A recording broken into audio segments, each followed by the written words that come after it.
Why majority of Americans are broke? Few saving tips. If you are interested in this topic, please stay till the end.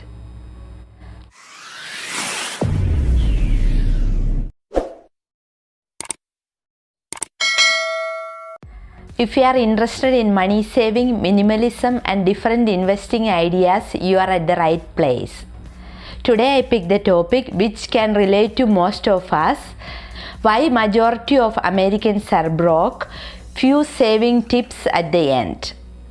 According to globalrates.com, conducted a study in 2016. According to the study, 69% of Americans has less than $1,000 in their saving account. When I read the report, it was really shocking to me. So I did further research and found out why. I'm giving you few facts that why majority of Americans are broke. The other day I read an article in Chicago Tribune in the financial section saying that financially broke millennials. In the article, it was specifically saying about couple of individuals, they are millennials. One individual specifically caught my attention. She makes $150,000 a year. She's a licensed attorney, but she's claiming that she's financially broke. When I read that statement, I was curious because I make less than $100,000 a year, but still I'm financially comfortable. So I was curious and I read the whole thing. I continue to read her daily habits. She supports a luxurious lifestyle. According to the article, she loves to use luxurious cars, expensive vacation, designer clothes and shoes. She has a luxurious lifestyle where $150,000 her salary cannot support her lifestyle. In order to support her lifestyle, she needs to make at least $300,000 to support. But she makes only $150,000. How does she do the rest? She does financing. Yes, you heard that right. The remaining balance she does financing. When you finance anything, the compound interest will add up. You will pay the double money as the original amount when you are ending up paying everything off. It's nothing wrong with the dream lifestyle you wanted. As long as you can afford, it's fine. But if you cannot afford it, you still want it, you are in a big trouble unless you come up with the extra money. If you buy a $50,000 luxurious cars with the financing, if you get a 5% interest for 5 years, by the time you are done with paying all that, it would be like double of that money, about $100,000. If you buy a $50 outfit, but when you go to the cashier, you are paying $100, that's the difference between buying what you can afford and financing. In Economics 101, it's not about how much money you are making it. It's about how much money you are saving it, how much money you are investing it, how much you are getting in return. Even if you make $100,000 a year, if you spend all the money versus somebody is making $50,000 and that person is saving $5,000 a year, they are saving or investing smart than the $100,000 person who didn't save any money. It's not about how much money you make, it's about how much money you save or how much money you invest. If you invest in a low expense ratio index fund, you get average return around 10% a year. Is it guaranteed? No, but at least you get around 7%. Or you could invest in real estate, you get much more than that.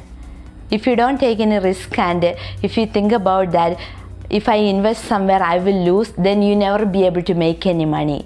So always try to save money and try to invest somewhere so you get more dividend in return. If you are concerned about the data and protect yourself, there are few things to save into your future without breaking the banks. You must start with a monthly budget and try to stick with the budget and see where your expenses are going, where you can trim it, and you make a habit out of this. At the long run, you would be able to save some money.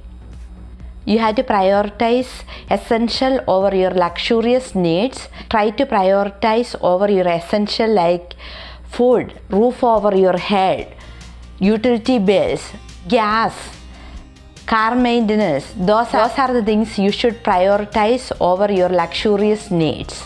Once you are on a track, then if you can afford the luxurious things you wanted, then go ahead and do it. With the monthly budget, you should be able to figure out that how much money you need for your essential budget and what is left over for other purposes. When you get paid, if you can set at least 20% of your income, that's a great start. If you can afford more, that would be even good. Whatever amount you can afford, when you get paid, put that aside, don't touch it. You can use that for your emergency fund. If you don't need to use it for an emergency fund, you can put it in an interest-bearing bank account which can accumulate the interest over time. I can give you few things to consider skipping in your daily routine. If you can skip that cup of latte at a Starbucks, you would be able to save between $5 to $10 every day.